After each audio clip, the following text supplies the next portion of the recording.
ప్రాణిలోకంబు సంసార పతితమగుట వసుధపై గిట్టి పుట్టని వాడుగలడే వాని జన్మంబు సఫలమెవ్వాని వలన వంశమధికోన్నతి వహించి వన్నెకెక్కు. చావు పుట్టుకలనేవి ఎప్పుడూ ఉన్నా ఈ సంసారంలో చచ్చిన వాళ్ళంతా మళ్ళీ పుడుతూనే ఉన్నారు. అలా పుట్టిన వాళ్ళంతా మళ్ళీ నశించిపోతూనే ఉన్నారు. కానీ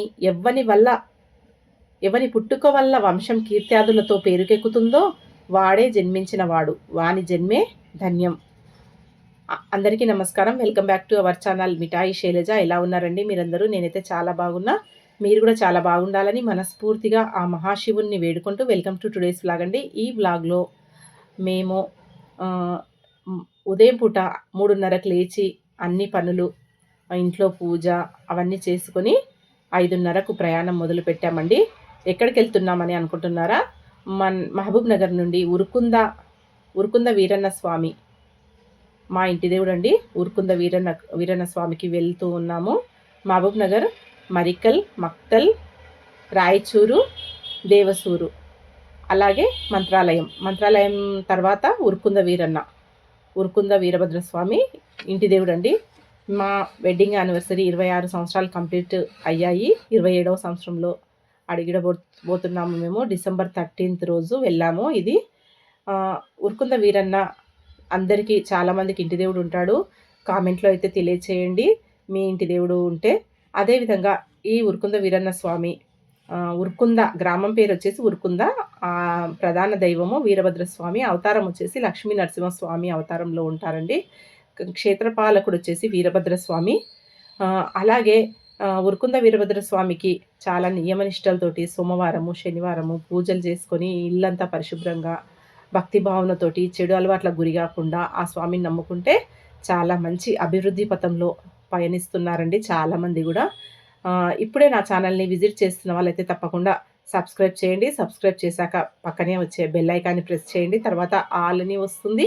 ఆ ఆల్ని కూడా ప్రెస్ చేస్తే మన ఛానల్లో వచ్చే ఆధ్యాత్మిక పరమైనటువంటి వ్లాగ్స్ ఉన్నాయి, పెళ్ళివి వ్లాగ్స్ ఉన్నాయి. అదేవిధంగా మన ఛానల్లో భగవద్గీత, భాగవతము, అదేవిధంగా నీతి కథలు చెప్తూ వస్తున్నానండి. షార్ట్స్లో మన జీవితానికి కావాల్సిన మోటివేషనల్ షార్ట్స్ కూడా చేశాను. ఒక మంచి ఛానల్ చూడాలంటే మిఠాయి శైలజ ఛానల్ని సబ్స్క్రైబ్ చేయండి. అదేవిధంగా స్కిప్ చేయకుండా మొత్తం చూడండి. ఎందుకంటే ఇది మొత్తము ప్రయాణం చేస్తున్నాం కదా, ఒక టూర్ లాగా ఉంటుందండి. ఫస్ట్ ఉరుకుంద వీరభద్రస్వామికి వెళ్ళాము. అక్కడ మా తోటికోడలు, నేను మా వారు, మా ఇద్దరు పిల్లలు, అలాగే మా తోటికోడలు శ్యామల గారు, అదేవిధంగా మా బావగారు వీరయ్య గారు, ఇంకా మా అక్క, మా తోటికోడలు తన తలనీలాలు ఒక 5 కత్తెర్లు సమర్పిస్తానని మొక్కు ఉన్నందుకు తను స్వామివారి కట్ట దగ్గరికి వెళ్ళి కత్తెరలు ఇస్తూ ఉందండి. అలా ఇంకా తర్వాత దర్శనానికి వెళ్ళాము. దర్శనం అయ్యాక ఇంకా మా అత్తమ్మ ఇప్పుడైతే లేరండి, పరమపదించారు. తర్వాత మా అత్తమ్మ టైం నుంచి మేము వెళ్తున్నాం కదా, అక్కడ మాకు ఈ నరసింగప్ప అయ్యగారు, ఈ పెద్ద మనిషి మాకు చాలా సహాయ సహకారాలు అందించేవాడు. అక్కడ మాకు రూమ్స్ కావాలన్నా కానీ, వంట చేసుకోవడానికి పాత్రలు కావాలన్నా, ఏమన్నా కట్టెలు కావాలన్నా, చాలామంది మాది పెద్ద కుటుంబం కదా, వంటలు చేసుకోవాలంటే ఫస్ట్ కట్టెలతోటి వంట చేసేవాళ్ళు. తర్వాత సిలిండర్లు అవన్నీ కావాలంటే ఆయన బాగా సహకారం చేసేవారు. ఇప్పుడు కొద్దిగా ఓల్డ్ అయ్యారు, కొద్దిగా పెద్ద ఏజ్ వచ్చినందుకు గుడిలో లేరు. ఆయన తన కొడుకు ఇప్పుడు గుడిలో అయ్యగారిగా అభిషేకం నిర్వహిస్తున్నారు. మమ్మల్ని చూసి మంచిగా ప్రేమతో పలకరించి వాళ్ళ నాన్నగారిని మా దగ్గరకు తీసుకొచ్చి మాట్లాడిపించడం జరిగింది. ఇంకా ఇక్కడ వచ్చేసి ఉరుకుంద అయ్యాక బుడుమల దొడ్డి అనే ఆంజనేయ స్వామి గుడికి వచ్చామండి. బుడుమల దొడ్డి ఆంజనేయ స్వామి కూడా చాలా ప్రసిద్ధమైన, చాలా ప్రాశస్త్యం కలిగినటువంటి గుడి అండి. దాదాపు 1000 సంవత్సరాల నుంచి ఉందంట. ఇక్కడ పొలంలో ఆంజనేయ స్వామి వెలిసారంట. అది చిన్నగా గుడిలాగా ఒక కట్ట మీద ఆంజనేయ స్వామిని ప్రతిష్ఠించి తర్వాత చిన్నగా ఒక 4 గోడలు కట్టి ఒక గుడిలాగా కట్టారు. తర్వాత ఈ విధంగా ఇప్పుడున్న ప్రస్తుత కాలంలో అలా డెవలప్మెంట్ చేసుకుంటూ వచ్చారు. పెద్దగా అవుతుందండి గుడి. ఇంకా పనులు అవుతూనే ఉన్నాయి. శిల్పులు ఇంకా శిల్పాలు చెక్కుతూనే ఉన్నారు. మొత్తం రాయితోటే కట్టారండి. ఈ గుడిలో 2 బావులున్నాయి. ఒక బావేమో స్వామివారికి అభిషేకానికి, పూజకు కావాల్సిన, వంటకు కావాల్సిన అవసరాల కోసం వాడుతూ ఉన్నారు. ఈ బావి వచ్చేసి మనందరి కోసం వంట కోసము, అదేవిధంగా తాగడానికి ఇలా 2 బావులైతే ఉన్నాయి. ఇక్కడ చూడండి ఇంకా వర్క్ అయితే జరుగుతూ ఉందండి. ఇంకా ఈ గుడి మాత్రము పచ్చటి ప్రకృతిలో, పచ్చటి పంట పొలాల మధ్యన చాలా ఆహ్లాదకరంగా అయితే ఉందండి. అప్పుడప్పుడు మనము పొలాలకు వెళ్ళాలండి. అప్పుడప్పుడు పొలాలకు వెళ్ళడం కానీ, దేవుళ్ళకు అప్పుడప్పుడు వెళ్ళాలండి. మనసు ప్రశాంతంగా ఎలాంటి టెన్షన్స్ ఉన్నా కానీ తగ్గిపోతాయి. అప్పుడప్పుడు ఇలాగా టూర్లు పెట్టుకోవాలి, ఇంటి దేవుళ్ళకు వెళ్ళాలి. అదేవిధంగా పొలాలు ఉన్నవాళ్ళు కూడా పొలాలకు వెళ్ళట్లేదు. నెలకొకసారన్నా పొలానికి వెళ్ళి ఒక రోజంతా అక్కడ గడిపి తినడము చేయండి. చాలా మంచి సాంత్వన చేకూరుతుంది. మన హెల్త్ కూడా మంచిగా అవుతుందండి. ఈ విధంగా అమృత పలహారశాల అని ఇక్కడ చిన్నగా తడకలతోటి నిర్మించారండి. ఇక్కడ ఎప్పటికీ నిత్యాన్నదానం అంట, రోజు పెడతారంట అన్నము. ఇక్కడ వచ్చేసి చింతకాయ చట్నీ అయితే తప్పకుండా పెడతారండి. భక్తులు చింతకాయ చట్నీ సమర్పిస్తారంట ఈ గుడికి. అదేవిధంగా పంటలో పండిన బియ్యం కానీ, ధాన్యం ఏదైనా ధాన్యం, జొన్నలు కానీ, బియ్యం కానీ, కూరగాయలు కానీ అవన్నీ దానం ఇస్తుంటారంట స్వామికి. అలా వచ్చిన బియ్యంతో రోజు వంట చేసి భక్తులకు అందజేస్తూ ఉంటారండి. ప్రసాదం అంటే ప్రసాదంలాగా కొద్దిగా పెట్టి వదిలేయరు. కడుపు నిండా తినండి పర్వాలేదని చెప్తూ ఉంటారండి ఇక్కడ అయ్యగారు. మేము 11:30, 12 గంటల మధ్యన వెళ్ళాము. టిఫిన్ చేయలేదు కదా, ఇంకా టిఫిన్కి మధ్యాహ్నం భోజనానికి మధ్యస్థంగా కొద్దిగా తిన్నాము. ప్రశాంతంగా అనిపించింది. తర్వాత ఈ విధంగా చుట్టూరా తిరుగుతూ ఇంకా ఇలా వీడియోస్ తీస్తానండి. పక్కనే పెళ్ళి చేసుకునేటందుకు చిన్న హాల్ అయితే నిర్మించారు, ఫంక్షన్ హాల్ లాంటిది. ఇంకా కొంత అయ్యగారుల నివాసం ఉండే ఇండ్లు అయితే ఉన్నవి. పక్కనే వ్యవసాయం చేస్తున్నారు. ఎద్దులతోటి దున్నిపిస్తున్నారండి. చూడండి దున్నిపియడము మీకు తెలుసా? ఎంతమంది చూశారు? ఎద్దులతోటి దున్నిపియడం అయితే చాలా ప్రత్యేకం కదండి. ఇప్పుడైతే ట్రాక్టర్లతోటి దున్నే యంత్రాలతోటి దున్నిపిస్తున్నారు కదా. ఇక్కడ మాన్యాలు గుడి దగ్గర చాలామంది పొలాలు అయితే ఉన్నాయండి. ఇక్కడ రాయితోటే మొత్తం కట్టడం జరిగిందండి. రథశాల కూడా రాయితోటే ఉందండి. చూడండి అవి రథ చక్రాలు ఉన్నాయి చూడండి, అవైతే ఈ విధంగా పెట్టారు అలంకరణ లాగా. ఇక్కడైతే రాళ్ళు బండలు చాలా నేలలో వెళ్తాయంట, చాలా బాగుంటాయండి. ఇంకా పెద్ద గంట ఉంది ముందల భాగంలో. లోపలైతే స్వామివారిని వీడియో తీయనీయలేదండి. కావాల్సినంత వరకు బయట చుట్టుపక్కల అవన్నీ తీసాను. చూడండి మీరు కూడా ఎంత ప్రశాంతంగా ఉంటుందో, అందుకే స్కిప్ చేయకుండా చూడండి అని చెప్తున్నాను. కొద్దిసేపు రాయి చెట్టు ఉంది కదా, అక్కడ కట్ట మీద కూర్చున్నాము మేము. కొద్దిసేపు ఎద్దులతోటి దున్నిపిచ్చేది బాగానే వీడియో తీస్తాను చూడండి. మీ పిల్లలకు కూడా చూపించండి. ఎందుకంటే దున్నడము అనేది తెలియదు కదా, మనకు వచ్చే బియ్యం ఎక్కడి నుంచి వస్తుందో పిల్లలకైతే అస్సలకే తెలియదు. పాలు కూడా ఎక్కడి నుంచి వస్తుందో అసలుకే తెలియదు. పాలు ఎక్కడి నుంచి వస్తున్నాయంటే మిల్క్ సెంటర్ నుంచి వస్తాయి అని చెప్తారు పిల్లలు. ఆవు దగ్గర ఆవుకు వస్తాయి, బర్రెకి వస్తాయని అసలు తెలియదు కదా పిల్లలకి. అప్పుడప్పుడు పిల్లల్ని తీసుకెళ్ళి ఇట్లా ఆవులను, ఎద్దులను, బర్రెలను, గేదెలను, ఈ విధంగా పంట పొలాలను వాళ్ళు ఎట్లా కష్టపడతారో రైతులు అవన్నీ కూడా అప్పుడప్పుడు చూపిస్తే వాళ్ళకు ఆహారం విలువ, పాల విలువ, మనకు ఆహారం ఎలా వస్తుందో, మనము ఎలా తినాలి, ఎలా వేస్ట్ చేయరాదు, చల్లకుండా ఎలా తినాలో వాళ్ళు నేర్చుకుంటారండి. ఇవన్నీ కూడా ఎడ్యుకేషనేనండి. ఇదంతా కూడా చదవడము, పుస్తకాలు బట్టి పట్టుకొని పరీక్షలో రాయడం ఒకటే చదువు కాదు. ఇదంతా కూడా చదువే అని నేనైతే అనుకుంటూ ఉంటానండి. ఇవి చూడండి ఎద్దులు కరెక్ట్గా చేన్లో ఏ భాగం నుంచి ఎక్కడ వెళ్ళాలో ఆ భాగంలో అంతవరకే వెళ్ళి మళ్ళీ వెనుదిరిగి మళ్ళీ దున్నుతూ ఉన్నాయండి. ఆ రైతు కూడా వాటిని ఆ విధంగా ట్రైన్ చేశాడు. అప్పుడప్పుడు దెబ్బలు పడుతున్నాయి, కొద్దిసేపు మొరాయిస్తూ ఉంటే. పాపం ఎండగా ఉంది. ఎవరైనా పని చెయ్యాలి కానీ, చదవాలన్నా కానీ దండించేవాళ్ళు, మందలించేవాళ్ళు, చెప్పేవాళ్ళు ఉంటేనే మనుషులమైనా కూడా పశువులైనా కూడా పనిచేస్తాయి కదా.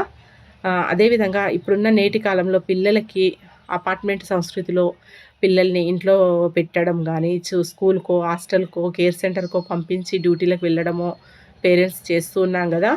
ఆ విధంగా పిల్లలకు చెప్పేటోళ్ళు లేక, దండించేవాళ్ళు, మందలించేవాళ్ళు, పలకరించే వాళ్ళు లేక పిల్లలు ఒక సైకలాజికల్గా వెనుకబడిపోతున్నారండి. వాళ్ళకు ఒక ఏమంటారు మానసికంగా ఎదగాలంటే తప్పకుండా పెద్దవాళ్ళ పరిరక్షణలో వాళ్ళు చెప్పే నీతి కథలతోటి ఆ విధంగా పిల్లల్ని పెరగనిస్తే చాలా మంచిగా పెరుగుతారని అనుకుంటాం కదండి తప్పకుండా.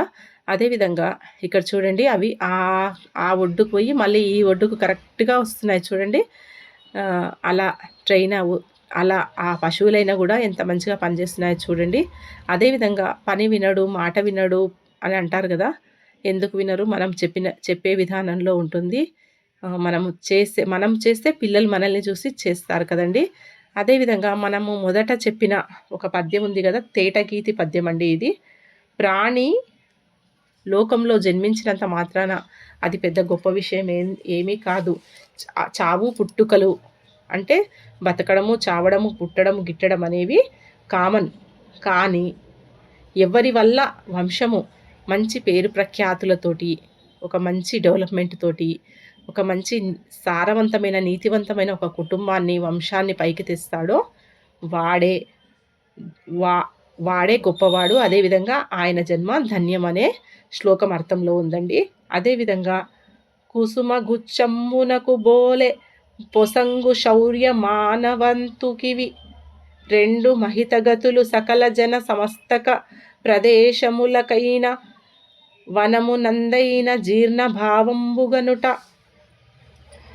ఇది కూడా తేటగీతి పద్యమేనండి.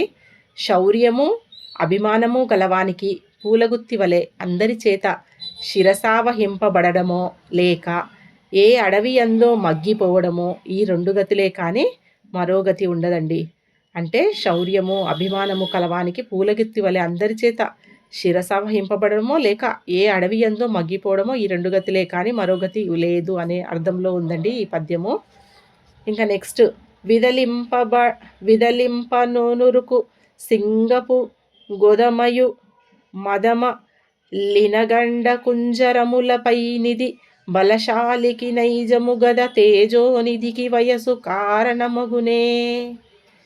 తాత్పర్యం వచ్చేసి ఇది కందపద్యం అండి. తాత్పర్యము సింహము బాల్యదశలో ఉన్న మదబలంతో మలినమైన చెక్కిళ్ళు గల ఏనుగులను ఛేదించడానికి పరిగెత్తుతుంది.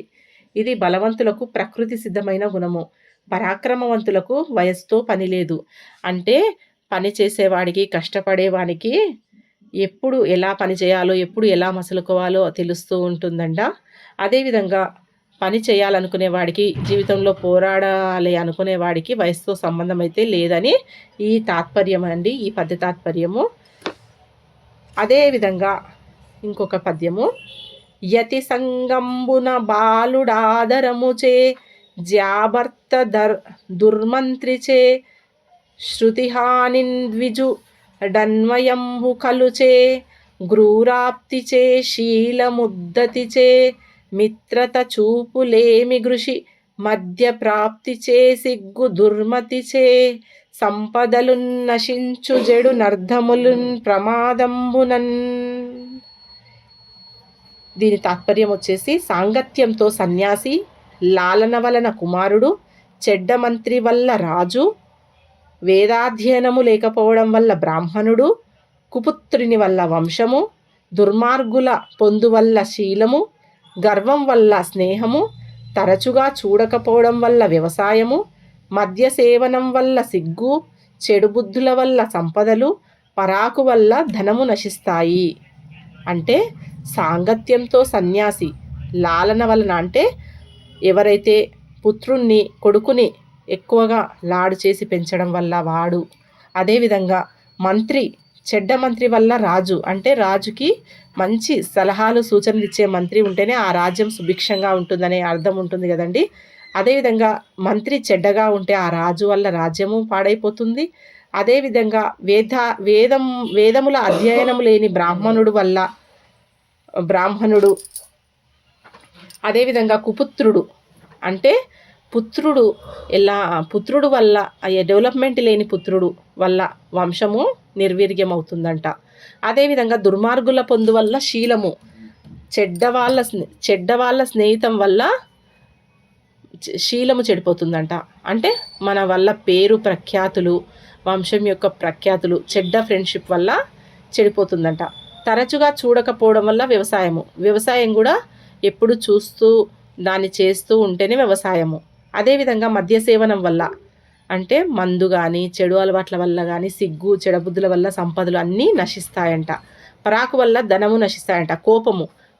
పరాకు అంటే కోపం వల్ల సంపద, ధనాలు, అదేవిధంగా పేరు, అదేవిధంగా మనకు ఉన్న వంశానికి ఉన్న పేరు కానీ మనకున్న పేరు కానీ మనకున్న చదువు కానీ కోపం వల్ల నశిస్తుందంట. ఈ విధంగా తాత్పర్యం ఉందండి. ఇక్కడ మనం చూస్తున్నాం కదా మంత్రాలయం అండి ఇది. ఈ మంత్రాలయము కొత్త రకంగా డెకరేషన్ చేస్తారండి. ఇలా మంటపాలు నిర్మించి భాగవతంలోని కొన్ని సన్నివేశాలను చిత్రలేఖనంతో బొమ్మలను చిత్రించి ఈ విధంగా రెడీ చేస్తారండి. ఎక్కువ మట్టుకి కృష్ణుందే ఉందండి. కృష్ణుడు బాల్యంలో ఏ విధంగా తను జీవితాన్ని గడిపాడో అదైతే భాగవతం తెలుపుతుంది కదండి. చిన్ని కృష్ణుని యొక్క లీలా విన్యాసం ఎంతమందికి ఇష్టము కామెంట్లో అయితే తెలియచేయండి. నాకైతే భాగవతం అంటే చాలా ఇష్టం అండి. ఆ భాగవతంలో చిన్ని కృష్ణుని యొక్క లీలా విన్యాసాలు, అదేవిధంగా అతని చిన్న చిన్న చిలిపి చేష్టలు, అల్లరి అంతా భాగవతంలో అయితే వస్తుందండి. తర్వాత మహాభారతము శ్రీమద్ భగవద్గీతలో పెద్దయ్యాక యుద్ధము ఎలా చేయాలి అంటే వాళ్ళకి పాండవులకు మార్గనిర్దేశనం చేసే ఒక పాత్ర భగవద్గీతలో కనిపిస్తుందండి. భాగవతం వచ్చేసి తను చిన్నతనంలో చేసిన అల్లరి పనులు, అదేవిధంగా రాక్షసుల వల్ల తనను తాను కాపాడుకోవడము, గోవర్ధన గిరిధారి అయి ఊరి వాళ్ళను రక్షించడము, అదేవిధంగా దామోదర రూపము, అదేవిధంగా తల్లి ప్రేమను ఆ భగవంతుడే చిన్న పిల్లవాడి రూపంలో నరమానవుని రూపంలో పుట్టి తల్లిదండ్రుల ప్రేమ, ఆప్యాయతలు, అనురాగాలను చూడాలని ఒక జన్మ అవతారం ఎత్తాడు చూడండి. అదే శ్రీకృష్ణుడి యొక్క బాల్య దశలోని ఒక జీవిత ఘట్టం అండి. ఇక్కడ చూడండి, తన స్నేహితుడు ఈ గోపాల బాలుడు శ్రీకృష్ణుడు ఫ్లూటు వాయిస్తూ తన ఆ పిల్లలు ఎంత అదృష్టవంతులో కదా, చిన్న కృష్ణుడి యొక్క స్నేహితం దొరికింది కదా, వాళ్ళు ఎంత అదృష్టవంతులో అనుకుంటానండి. ఖుషి టీవీలో వచ్చే శ్రీకృష్ణుడి లీలలు నేనైతే చూస్తానండి. ఈ విధంగా మా ప్రయాణం కొనసాగుతూ ఇంకా సాయంత్రానికి ముగించుకొని మా ఊరికి వచ్చే వరకు దాదాపు 10 అయిందండి.